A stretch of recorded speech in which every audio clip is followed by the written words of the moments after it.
Bonjour, dans cette vidéo je vais vous montrer comment rédiger du contenu, créer des pages en fait de contenu sur PrestaShop.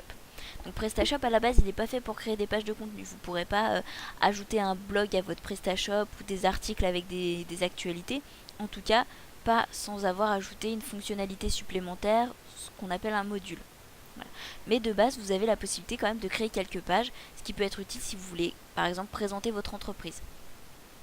Voilà, donc pour ça vous allez dans Préférences et dans le menu CMS. Voilà. Donc ici vous avez déjà plusieurs pages qui sont créées de base, donc une page sur des informations de livraison, les mentions légales qui est une page, je vous le rappelle, obligatoire sur les sites internet, légalement. Vous êtes dans l'obligation de créer une page mention légale où vous donnez certaines informations sur vous et votre hébergeur et votre site internet. Ensuite les conditions générales de vente. Pareil, ça c'est, il me semble que c'est obligé, en tout cas dans les sites qui font de la vente en ligne. À propos, donc ça c'est le texte qui sommes nous en quelque sorte.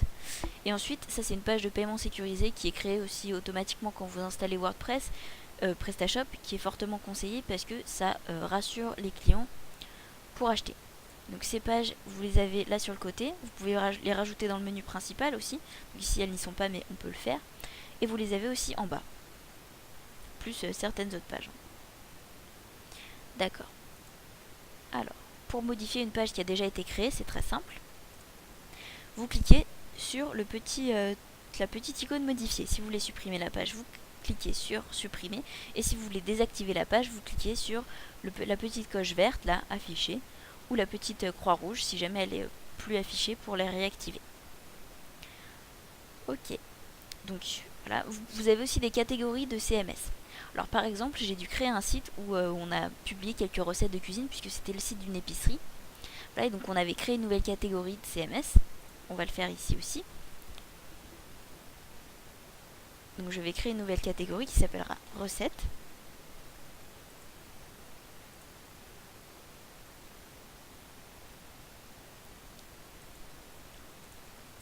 Excusez-moi, mon ordinateur est un peu lent. Voilà, donc ça a mis 2S. Voilà. Donc affiché ou pas, oui. Catégorie parente, vous pouvez les hiérarchiser, c'est-à-dire que si dans recettes, je vais faire encore deux catégories avec entrée et plat, et ben je pourrais. La description de votre catégorie, donc recettes avec les produits du site, ça semble logique. Métatitre, métadescription, donc ce sont des champs pour les recherches sur Google, enfin sur des moteurs de recherche. Le métatitre c'est ce qui est en bleu et le métadescription c'est ce qui est en gris. Ok. Et l'URL simplifié c'est pour voilà, c'est ce qui sera ajouté à la fin de ici par exemple quand vous irez sur la page. Donc ici ça sera presta.myconception.com/recette. Voilà, donc une fois que vous avez créé votre page, vous mettez enregistrer, enfin votre catégorie. Et dans cette catégorie, on voit qu'il n'y a aucune page et je peux créer des pages. Si je veux revenir à la catégorie parente, je n'ai qu'à cliquer sur accueil. Ça va me remettre sur la catégorie accueil et je pourrais créer des pages pour cette catégorie en cliquant ici.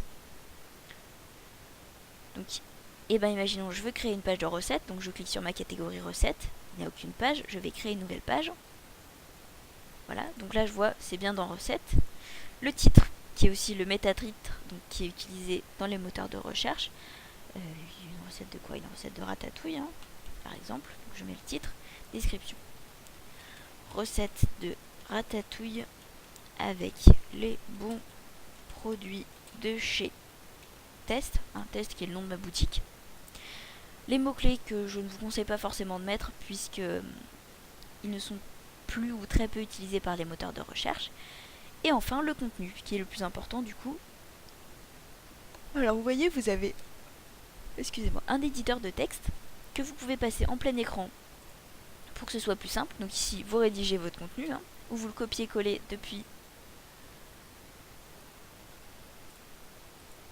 Word, ou je sais pas où vous auriez pu écrire votre texte. Excusez-moi. Ça bug encore un peu. Ça y est, voilà, donc je colle du texte. Voilà. Donc, vous voyez, vous avez beaucoup de boutons, donc mettre en gras, mettre en italique, souligner, barrer, vous pouvez aligner votre texte de plusieurs façons. Alors les styles, vous n'en avez pas besoin. Le format par contre c'est plus intéressant. Donc par exemple si ça je veux que ce soit le titre, voilà, j'ai le format paragraphe, adresse ou préformaté, pas trop d'intérêt. Par contre j'ai plusieurs titres, titre 1, 2, 3, donc je vais mettre un titre 2 par exemple. Voilà. Ensuite je peux modifier la police, ce que je ne vous conseille pas puisque ça va modifier, ça va faire une séparation entre la police que vous avez choisie sur votre site et la police que vous allez mettre. Donc je pense que c'est toujours bien de respecter la police qu'on a choisie au début. Vous pouvez modifier aussi la taille de la police. Ça c'est toutes les options de copier-coller. Voilà, là vous avez des listes, donc à puce ou avec des numéros. Ici par exemple vous avez une liste à puce et ici une liste à numéros. Donc si vous recliquez ça vous enlève. Si vous cliquez ça vous remet. Pour hop, voilà. Là vous avez l'indentation. Donc ça décale votre texte en fait. À droite, à gauche. Enfin votre paragraphe plutôt. Là vous avez le bouton annuler ou remettre. Vous avez aussi le bouton de citation. Qui a l'air de servir à rien. Vous pouvez aussi mettre des liens. Donc vous sélectionnez votre texte, vous cliquez sur lien. Là vous rentrez l'URL http://google.fr par exemple. Voilà, vous pouvez choisir la cible. Donc si vous allez comme ici dans une nouvelle sur un autre site, pardon, vous cliquez plutôt sur ouvrir dans une nouvelle fenêtre. Au contraire, si vous vous redirigez vers une autre page de votre site, je vous conseille plutôt de mettre dans cette fenêtre ou dans ce cadre. Le reste, on s'en fout. Ensuite, vous pouvez mettre un titre à votre lien, ce qui fait que quand on passera la souris, ça mettra une petite info bulle avec le titre. Après, vous avez d'autres paramètres, mais c'est des paramètres avancés. Donc, déjà, ça, c'est bien. Ensuite, là, vous pouvez rajouter des images.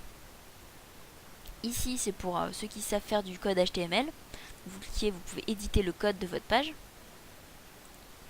Voilà. Ensuite, là, vous avez de quoi changer la couleur de votre texte. Ici, vous avez plus de couleurs. Vous avez carrément un sélectionneur donc pour avoir la couleur de votre choix. Ok. Ici, vous avez surligné. Pareil, vous pouvez choisir plus de couleurs. Donc ça surligne. Et là, vous pouvez ajouter une vidéo. Voilà. Et pour sortir du mode plein écran, vous cliquez sur le bouton de nouveau. Ensuite, vous avez l'option indexation. Donc ça va indexer votre site dans les moteurs de recherche, ce qui fait que quand on va faire une recherche, on peut potentiellement tomber sur votre page. Si vous laissez avec une croix, et ben on pourra absolument pas tomber sur votre page en cherchant sur Google. Donc ça c'est utile si par exemple vous faites votre page de mention légale. Ça sert à rien qu'elle soit référencée sur Google. Par contre si c'est la page Qui sommes-nous, et ben là c'est plus intéressant. Donc on va cocher la petite croix verte par exemple. Pareil pour les recettes, il vaut mieux que ce soit indexé par Google, puisque ça va peut-être permettre de faire venir des nouveaux clients sur votre site. Donc il faudra bien cliquer sur indexer et afficher si elle est activée ou pas. Voilà. Une fois que vous avez fini votre page, vous l'enregistrez et voilà, votre page est créée. Ensuite, je vais vous montrer rapidement comment on va réussir à la rajouter dans le menu. Donc pour ajouter dans le menu, vous allez dans vos modules. Là, vous cliquez sur, vous tapez menu. Là, vous avez le module du menu horizontal. Donc vous faites configurer. Voilà, ici vous avez votre menu. Vous voyez, c'est le menu que nous on a créé. Voilà. Là, on a notre catégorie avec notre recette. Donc on va mettre plutôt un lien vers les recettes.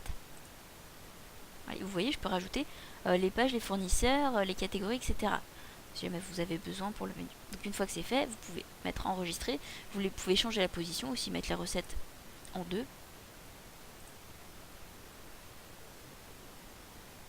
Ah, donc ici je rafraîchis la page, j'ai mon lien recette qui s'affichait et là j'ai bien ma recette ratatouille. Voilà, avec mon texte un peu n'importe comment, avec mon bleu, mon surligné, tout ce qu'il faut. Et voilà, j'espère que ça vous sera utile.